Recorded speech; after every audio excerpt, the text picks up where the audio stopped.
fun begins. How's it going? Hello.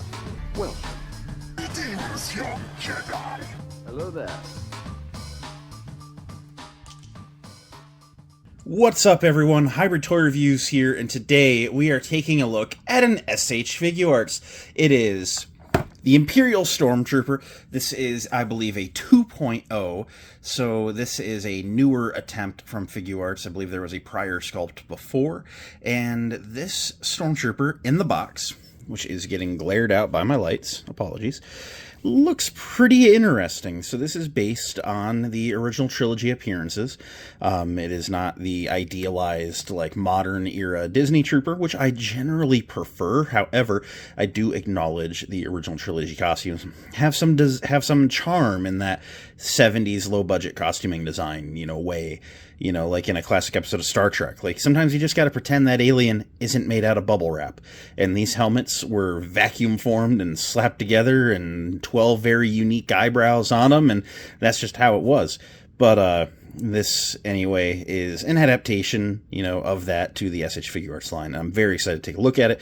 Very full box of stuff. So let's take a look at the packaging and then get into the review. And here is our Figuarts Stormtrooper in the box. This is a slightly wider Figuarts box. Not extremely wide, but just wider than some of the standard figures I've gotten.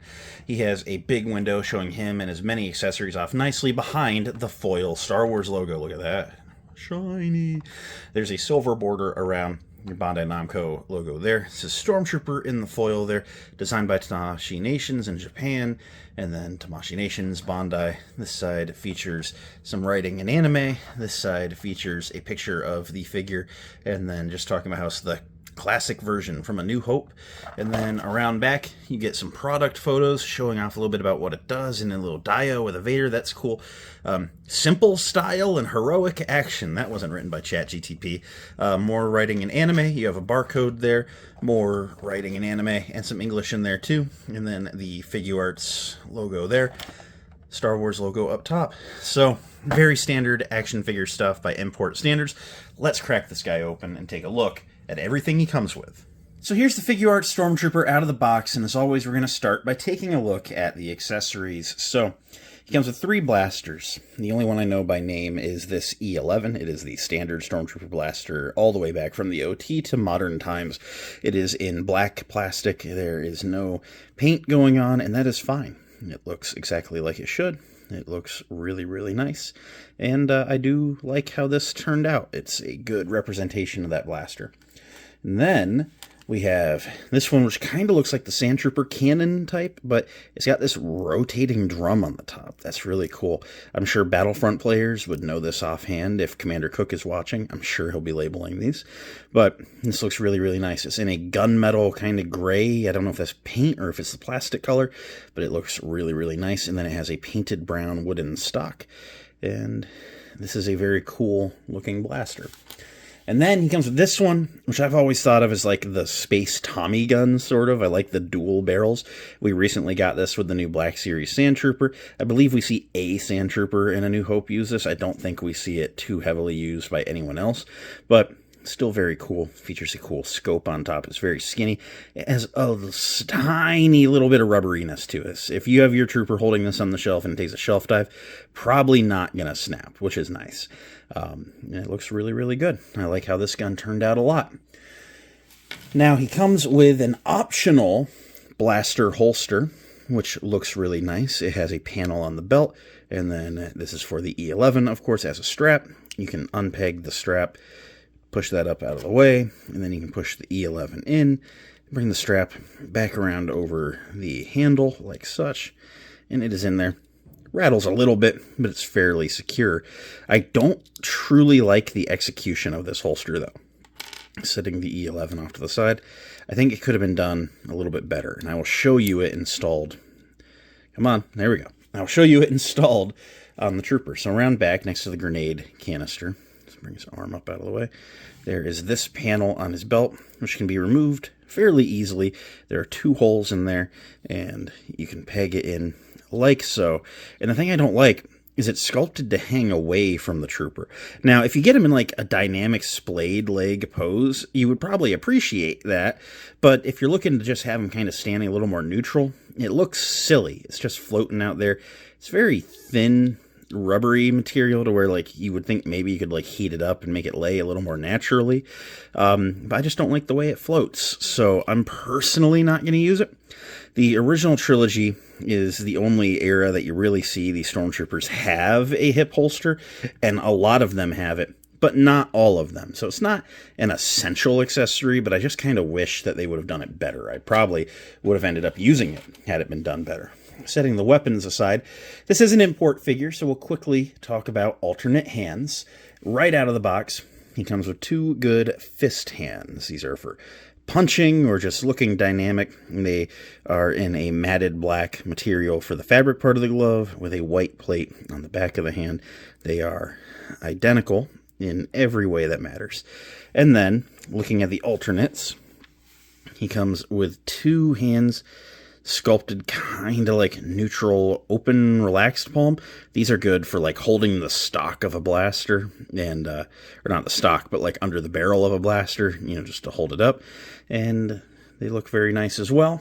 And then he comes with 2 hands, one for each side, that look like a pointing finger, but these are the trigger finger hands. These are meant for holding the blasters. And when you put these on the blasters, all of them, the index finger kind of just covers the trigger guard area, but it looks like a trigger finger, and it generally works rather well.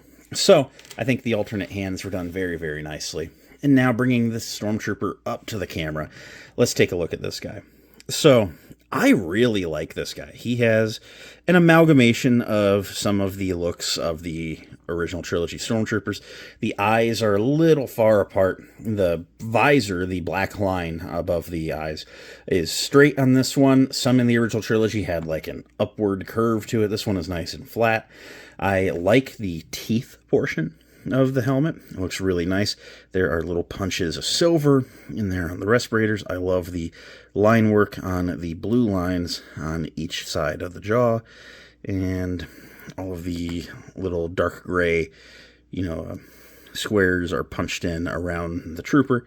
Just a very nice looking helmet. Something that I like, you can kind of tell in some of the promo photos. In person, it's kind of like, depends on how the light hits it. The eyes look black, but sometimes when the light hits it just right, it's like there's just a tiny itty-bitty hint of that green in there, because dark-tinted plastic, like for sunglasses and stuff, really kind of has a little bit of a green look in certain applications. Like they basically used a dark green plastic for the lenses on these, and then in the movie, it looks black because there's no light behind it, being a helmet. So it's a really cool thing that I promise I don't think I'm imagining. It's incredibly subtle, and you might only see it in person, truthfully. But working our way down, he's a very good-looking Stormtrooper. He's got a nice glossiness to the plastic going on. The undersuit has a good mattedness to it. There's a little bit of shine that comes from nature of it being plastic, but it's not like shiny like the armor is. A Stormtrooper doesn't have a lot of deco going on in the first place. He's got those like dots in the abdomen armor. Those are all cleanly applied. Spinning him around back, you see he's got the bands on the grenade canister that is affixed to the belt permanently. And those are just really, really nice looking. I mean, it is a Stormtrooper through and through. Something interesting with the shoulder pads is they are on a hinge. You can see that arm in there hinges down, and then the shoulder pad where it connects to that arm is actually on like a ball joint. So I guess you can like bring it around town. But that really helps it get out of the way from like any kind of articulation you might want to do up top. You're not going to worry about that getting damaged, and that is really, really neat. There are some hidden like biceps or forearm swivels going on. Sorry, I failed human anatomy. But You know, these little pouches on the front hang down over the thigh, but the belt itself is very rubbery, so they get out of the way for articulation.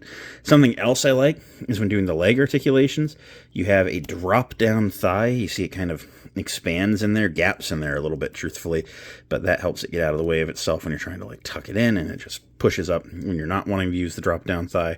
I guess if you wanted him to be, oh no, it's an import. Sometimes they pop apart, but you know, I guess if you extend them, you really can't see it that much from the front. So if you want them to look a little tall for a Stormtrooper, which is not how the line from A New Hope goes, but, you know, it is what it is, you can just put them back together like so. And he looks really good. I mean, that's really the end-all, be-all of it. This guy looks really good. He looks exactly like I would picture a Stormtrooper from the original trilogy to look. So, I don't know. I really like what's going on here.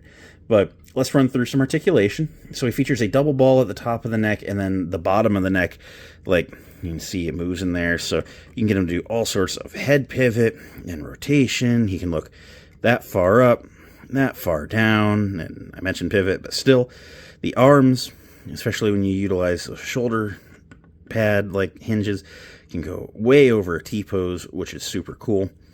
They come down. They are on a ball joint in there, so that is nice. You get some good rotation. It's even better than a butterfly.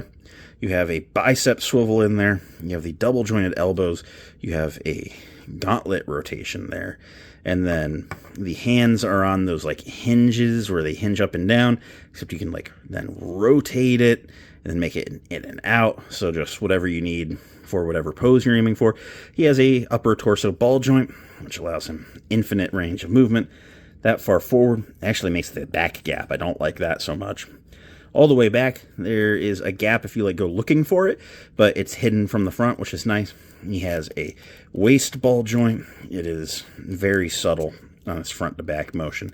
Rotates a little bit. You're really going to be getting a lot of your attitude out of the mid-torso crunch there. The legs can go that far out unextended, that far unextended forward, a little bit back. If you extend them, you can now go, if you work the thigh a little bit, you can go straight forward, really far back, and even further out to the side. So it's just kind of depending on what pose you're using, if you're going to extend that or not. There's a thigh swivel on here, so that's probably why some people are going to be like, it's better than Hasbro by that virtue alone. He has the double jointed knees, which allow him to kick very far back. You see a lot of knee action in there, though. It's a little ugly looking, but you're probably not going to actually use that in any kind of meaningful pose. And then the feet can go that far down. That's not ideal. And then they can go that far forward. And there is a pivot in there, which is nice. And then he has toe articulation. He can get about that far up, which is nice for some specific poses. So ultimately, he has some legendary articulation, things that you would expect to see on an import figure, but very good for a 1/12 scale Stormtrooper, all said. Here he is next to some of my Black Series offerings. He is a tiny itty-bitty bit smaller than the Mandalorian Stormtrooper figure to the right there.